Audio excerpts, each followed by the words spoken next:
Can Superman stop an unstoppable threat? Here's your look at the McFarlane Toys DC Multiverse, Batman from Earth-1, and Superman.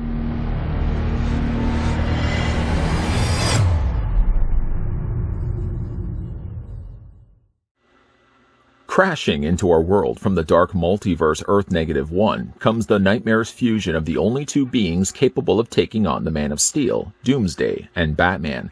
The Devastator is an all-powerful creature in which the unstoppable might of Doomsday is combined with the unmatched intelligence of Batman.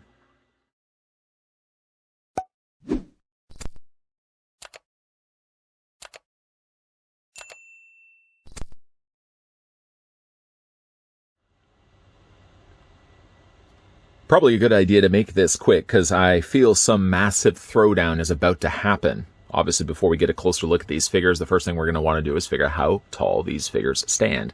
I'm going to take this tape measure that I'm currently wiggling around in my hands. I'm going to start first with Batman from Earth-1. Now, we have received both of these figures before with a few slight tweaks here and there. Batman from Earth-1 stands 7.6 inches in height. So he's not really super big, as he's just really, really wide. Switching that over to centimeters, the figure stands 19.5 centimeters tall. Now let's switch that back over to Superman. Switching back over to inches. There we go. Taking it right to the very top of the Man of Steel's head. Again, we've gotten this figure before. In this case, we get a brand new head sculpt. Superman stands 7 inches. 7 inches exactly. I was going to say 7.027, but you guys don't really need all that. I'm going to switch that, though, over to centimeters. And again, this time, Superman stands 17.8, over 17.5 centimeters tall. The figures come with trading cards. The figures come with display bases. The figures come with a rather interesting-looking display stand that we'll get to in a second. Starting first in the category of trading cards, both Batman from Earth-1 and the Man of Steel Superman come with their own designated cards. The thing about these cards, though, is I've noticed as of late, McFarlane Toys seems to be moving away from taking images from the source material, and in this case, instead, taking a picture of the character, well, taking a picture of the actual figure. I'm not really sure how I feel about that, because like all the other instances in the past have always been artwork. If you're going to be collecting trading cards, it's a little less exciting to be collecting a trading card that's literally just the action figure. In good lighting, yes, and a good pose, sure, but I don't know. I don't know if I feel I like these as much. Flipping around onto the back, you've got your stats that the real name on Earth-1 Batman, his real name is Bruce Wayne. His height is 8'10". He's a big boy. And his weight is 915 pounds. I hope you were sitting down for that. 915 pounds. So that is the Batman from Earth-1. The trading card, which I couldn't find up to this point, I'll see if I'll look for it in between takes here. See if I can find the original card, and I'll show you the difference between the two. I don't think the original card from Batman Earth-1 was actually the action figure. Anyways, put that to the side and doing the same with Superman. You can see, again, they're using just a picture of the figure. I'm not going to spend a lot of time talking anymore about it because I feel like I've eaten up your time already. In this case, you got Superman from Action Comics 1000. On the back, your stats. Real name is Kal-El. The height, in this case, is 6'3". Weight is 235 pounds. I've noticed the camera always seems to have a tough time trying to gauge this white. It always seems to want to get super blurry. Anyways, those are your cards to come also included with the figures. You get yourself not one, but two display stands. Although the stands are identical to one another. There you can see right there. Same black stand, same DC logo, same peg at the top corner. It's always nice to have at least extras of these. Even if you don't planning on displaying the figures with stands, it's always good to have extras for those figures that may have some more difficult time keeping footing, standing still. Okay, so let's have a look at the thing that also comes included with this. You've got this rather interesting looking rock terrain. There is one peg hole one peg that I can see here in the middle section here. But then I've noticed, though, off to the side, there's a hole that almost seems like it should plug something into that. Now, I've been checking around in the packaging, thinking perhaps I may have overlooked and left something behind, but no, I didn't. I wonder if maybe perhaps there was supposed to be a display stand or some post that was supposed to go in there, because it clearly looks like it's supposed to be designed for something. I can't imagine it's just some random hole there. I mean, it's a nice looking terrain when it's all said and done. Batman from Earth -1. I'm really wanting to resist calling him Doomsday. It's something I really do want to talk about. You can take the foot of Batman Earth -1, and it fits perfectly around him. It's almost like that debris was designed specifically for his feet. You can do that as well. Again, I almost feel like Superman should have come probably with a flight stand, and that's probably where it should have gone. Anyways, we'll put the figure down here for a second. Quickly showing you the detail here, the aftermath of this battle, or perhaps even the beginning of it. I do like the fact that there's some breakup of color here, so it's not just all this lighter brown. There's some nice dusting of white that's also been added to it as well. It's all a hollow piece, mind you. I mean, this is not really this isn't the, as they say, show piece. This isn't the show side. This is certainly the side you will want to see. And it seems like with a lot of these 2-packs, Flash, for example, we also got that in Red Death. They came with a display stand, although I will say, of the 2-packs that I've looked at so far, this might be the more interesting one. Just not really sure what's going on with that hole on the far end of the stand, though. Figure we'll start things first with Superman. I feel like he's the more interesting reasoning for why I wanted to pick up this set. In this case, we do have a re-released Superman from what we have gotten before, although the head sculpt is different. The body, from what I can understand and remember from the previous figure, because of course this would be a prime time to bring that other Superman in, and I don't know whereabouts I've put him, but at least the body is the same. So the things I liked about that other Superman, I would feel would carry over to also this review as well. He's got the very large chest emblem there, the Superman logo, done very nicely in a metallic red. Of course, the yellow around it isn't metallic, but it does complement the metallic red that they ended up going with. I'm trying my best to avoid my biggest issue with this Superman figure, and we'll obviously talk about it right now. It's his head sculpt. It isn't so much this part. That is a fine-looking Superman. Of course, I can't do this for this entire review, but looking at the sneer on his face, those sunken, furrowed-down eyebrows, and even the wrinkling that they've got around his face, he looks quite angry. The Superman curl is also a nice touch. Paint, I think, is pretty good. It's a little on the pale side. Don't worry, I'm not going to be doing this entire review. But my problem with this figure is when I remove my hand. What is going on with this face? If you look at it from the side, it's not as bad because you're not really getting the proper scale of how wide his face is, at least the bottom half. If you look at it from this side, again, it's not terrible. It definitely does work well for an angry-looking Superman. But then when you look at it from the front, if I was to describe his head sculpt with a word or just a sound effect, it would probably be like, ugh. Like he's trying to avoid telling somebody the truth, which would be very difficult, especially for Superman, because he has to tell the truth. I don't know why his chin has to be out like this. It reminds me of that actor, was it Zadar, who played Maniac Cop, very known for a wide bottom chin. I'm not really sure, again, what's happened here, because you would think on paper all the things that I'm checking off as things I like about the head sculpt could go together. I think biggest issue is this, the jowls. Would you say this is the jowls of Superman? If they trimmed this back just a little bit, instead of actually having it sticking out like this, but if it was a little bit more contoured in, like even like that, that's not bad, nor is this side. But again, I'm not going to do this for the entire review. That would be ridiculous. When you remove it away, wide jowls is what I probably would describe Superman as being. Again, no real faulting the head sculpt as a whole, but they really had some serious issues when it came to sculpting those back jowls. I don't know if he had just gotten his wisdom teeth done and he's a little poofy on either sides of his face, but that, I think, could easily have been trimmed back a little bit. That is the only real issue I have with the Superman, because really all the rest of it, I believe, is just stock Superman. Same stock cape, same standard body. Perhaps maybe the coloring might be just a little bit more vibrant on this one. If I can see if I can find that Superman, I know I've already made promises already in this review. I'll see if I can maybe do a follow-up video.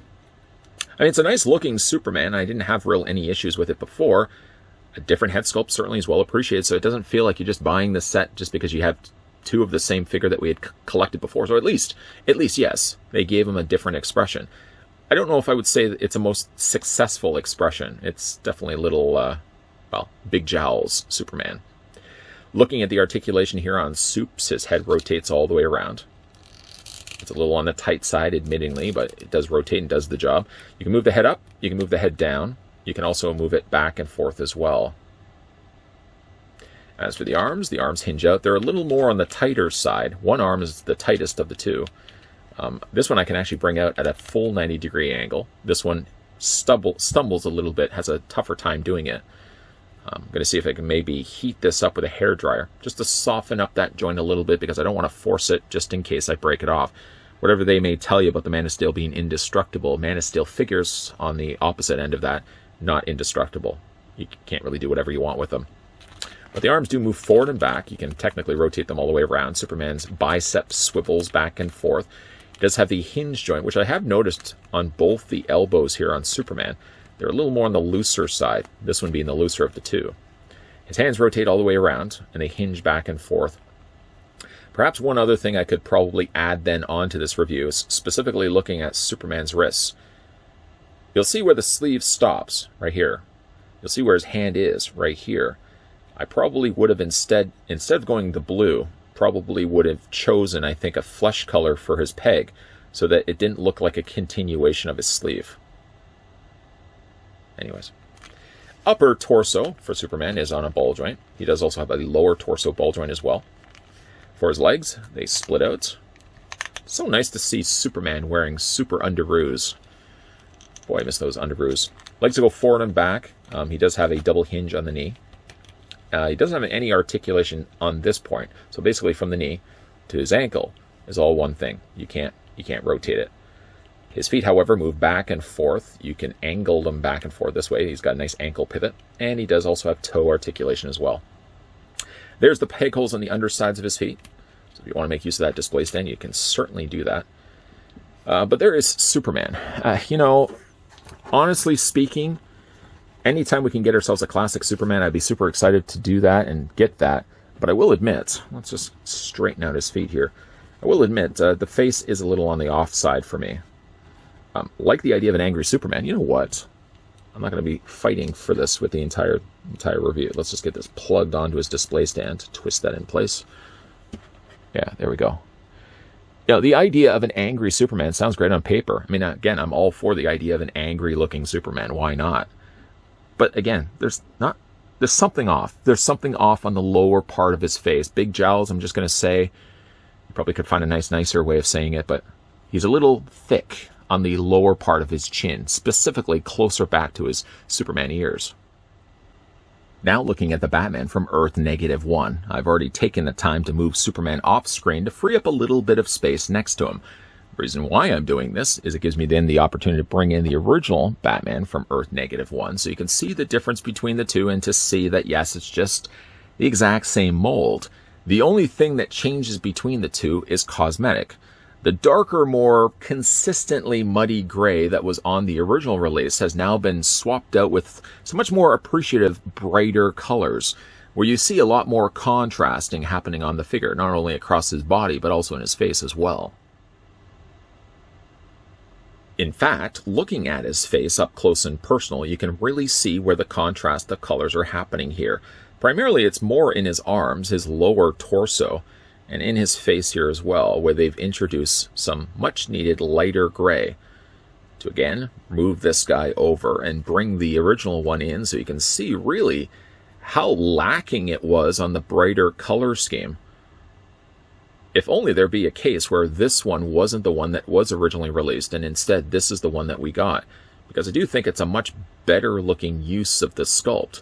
The sculpt was something I already liked, but with the paint not living up to it, I felt it ended up being a disappointing, or at least a paint-applicated figure. I felt that part of it was really lacking.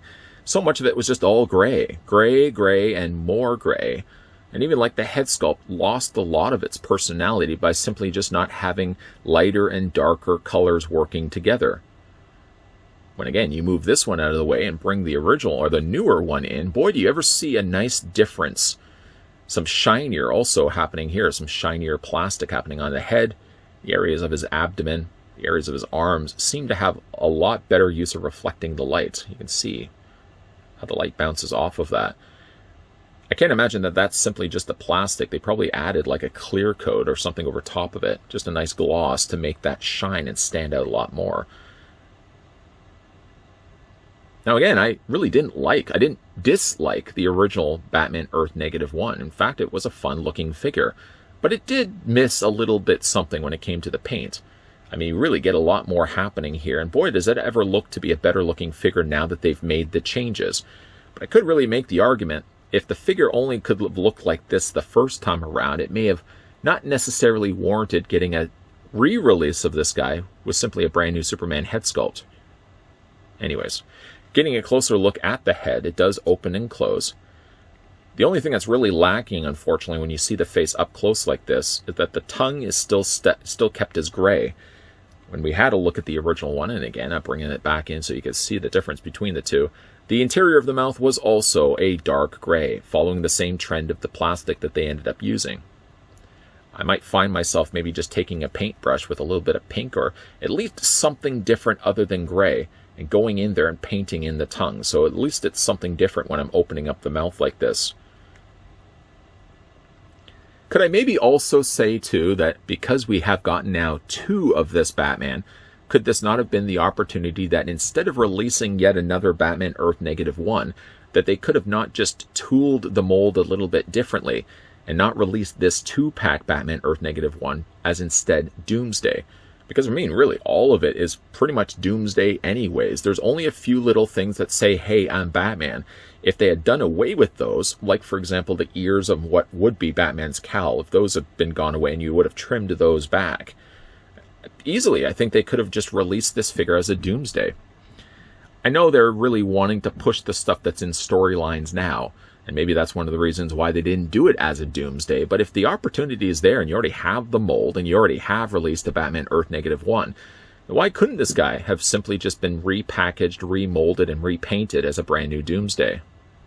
I might even see if I can do this, though I like this paint job a lot better on this figure, and it's vastly better than the original one that we got before. Maybe that original one I might see, my artist skills aren't the greatest, but see if I can maybe trim this part off, give him some hair, give him some more tattered rags on his body, and maybe see if for myself if I can come up with a Doomsday custom.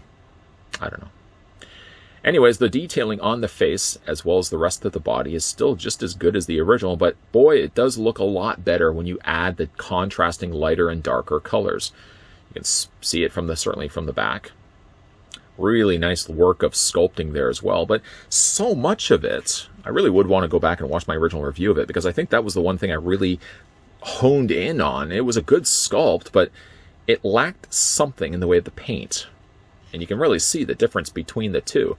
I mean, even like the horns and the spikes that stick out from its shoulders and jetting out from his arms seem so bland almost, just going with a very dark, almost gunmetal gray.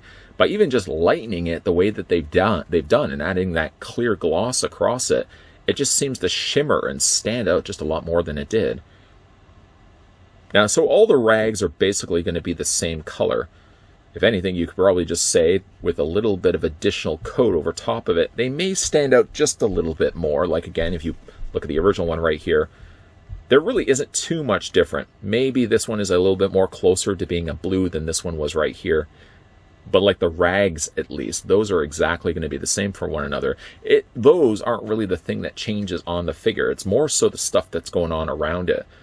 Get a little bit lower, closer at least to his gnarly-looking feet. Those disgusting-looking toenails. Oof, I wouldn't want to be clipping those.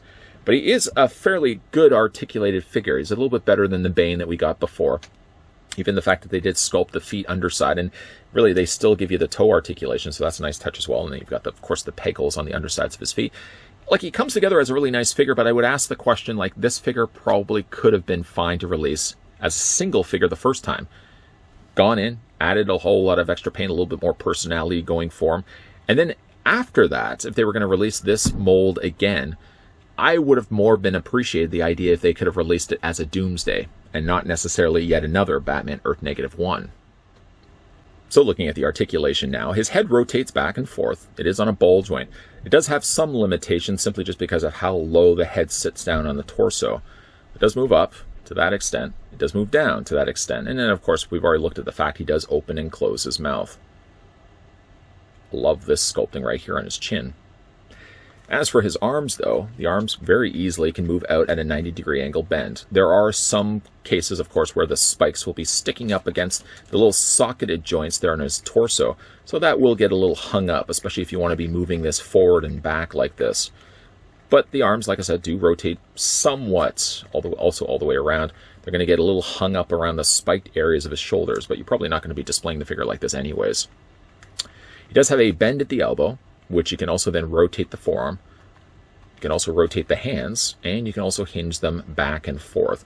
There is a track system here that allows these hands to hinge backwards, but as you're doing it, they're extremely tight, and they'll click along the way. As for his upper torso, it's on a ball joint. The lower abdomen here is also on a ball joint.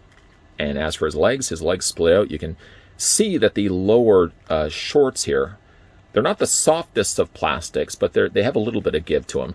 And at least they've left the gap enough around the thigh, so when you are moving the legs out, for example, they don't seem to be pulled back and held in place by these shorts here.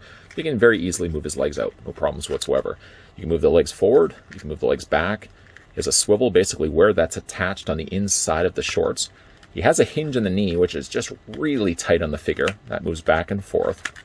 And then when it comes to his feet, of course, those feet can hinge back and forth.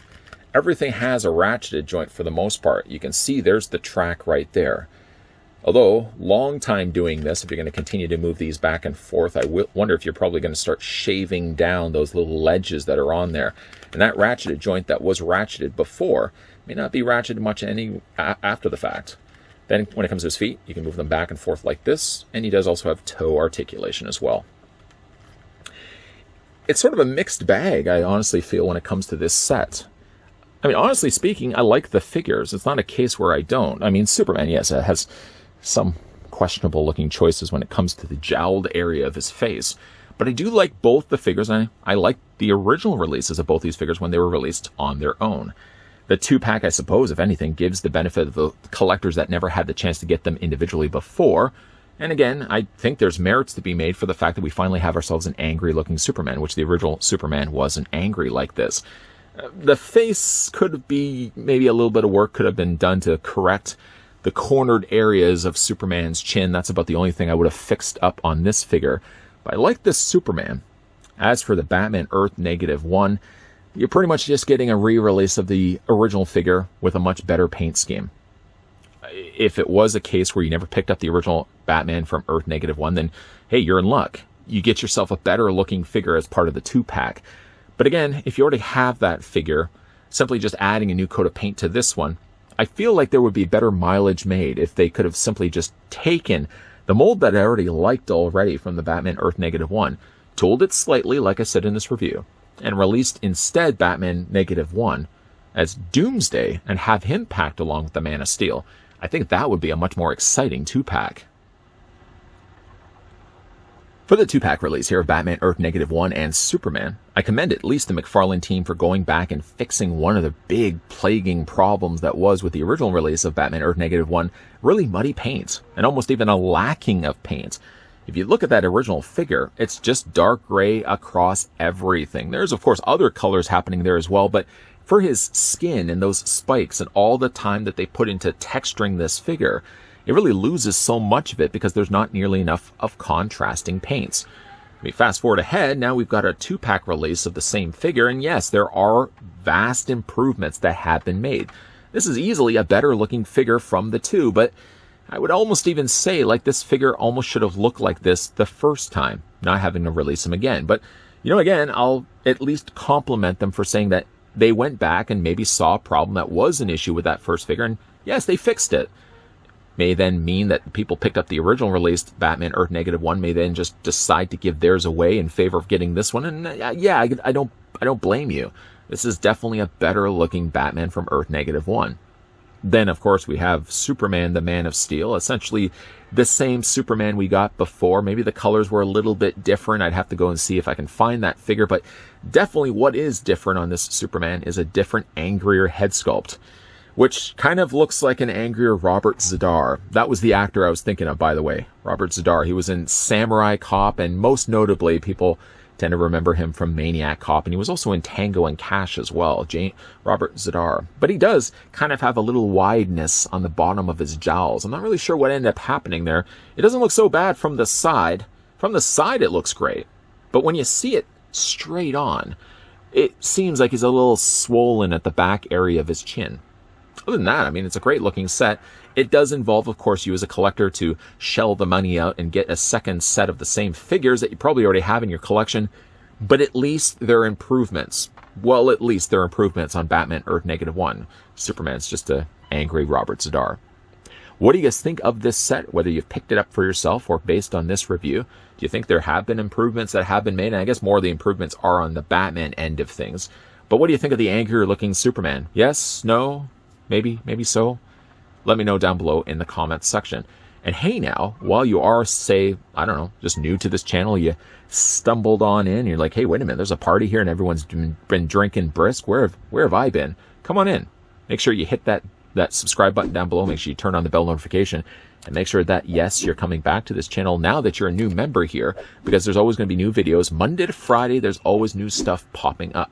And of course, we are going to be having a look at some more DC Multiverse figure reviews. So if that's the thing that you like to come to this channel all about for, then yes, you're going to be in luck. There's going to be a lot more DC Multiverse stuff to come. And as always, guys, thanks for watching. See you guys next time.